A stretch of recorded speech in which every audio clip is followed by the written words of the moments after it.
Hi, Bo. So there's a way of solving the problem that you gave me that's 8.NS.1.2.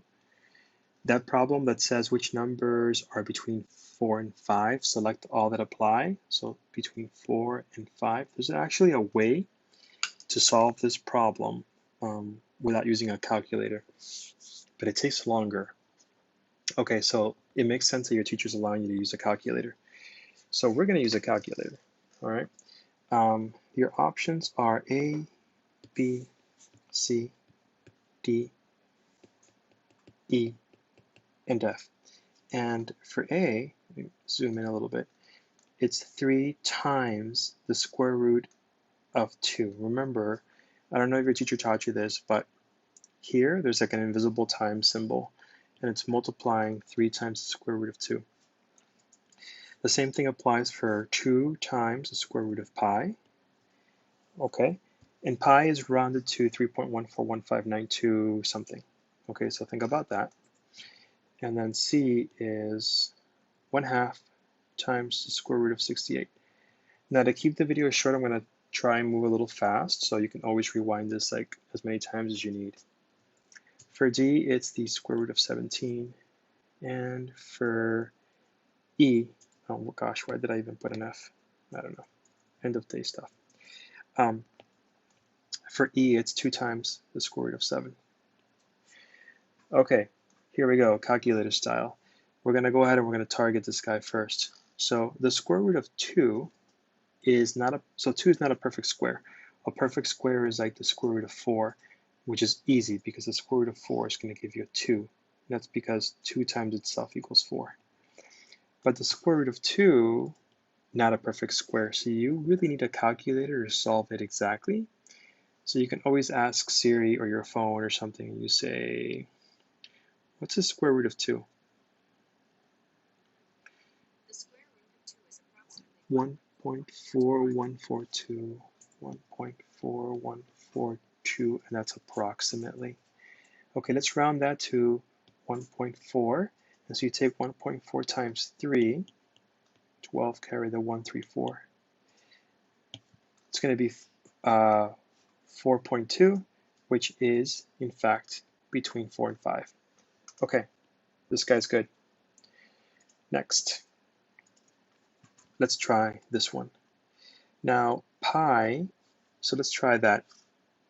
So pi is approximately 3.14. So I'm going to go ahead and I'm going to round, and I'm just going to use 3.14, and I'm going to say what's the square root of that rounded 3.14. What's the square root of 3.14? 1.77. So it's about 1.77.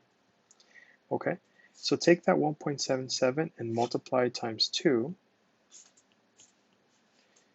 14 carry the 1, 15 carry the 1, 3, 3.54. Now this is approximately, but it's pretty close. It does not meet this. So that's done.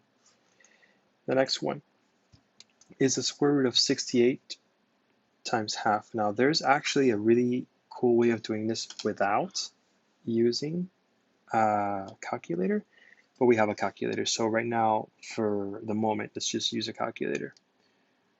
What's the square root of 68? 8.246. Okay, this is approximately the square root of 68. You're going to go ahead and you're going to multiply that by half. You see? Now, if you get half of 8.246, what's 8.246 divided by 2? It's about 4.123.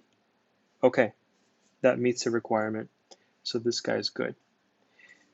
Next, square root of 17. That's fast. What's the square root of 17? 4.123. It's actually 4.123. That's crazy. Okay, so this one passed the test too. Now remember, the reason we're doing this is because they're not perfect squares. If it was something like the square root of 64, I'd actually prefer that you did that, which would give you 8. All right, next, here we go. Square root of 7. What's the square root of 7? 2.64. Okay, 2.6. I gotta write that down. 2.646 approximately. I'm rounding it. Okay, so we're gonna multiply that times 2. I can already tell you it's gonna be more than 4. 12, 8, 9, 12, 4, 5. Yep. 1, 2, 3. 1, 2, 3. Stop. Oh, but it's actually more than 5. And so this guy, he doesn't go. So the answers are A, C, and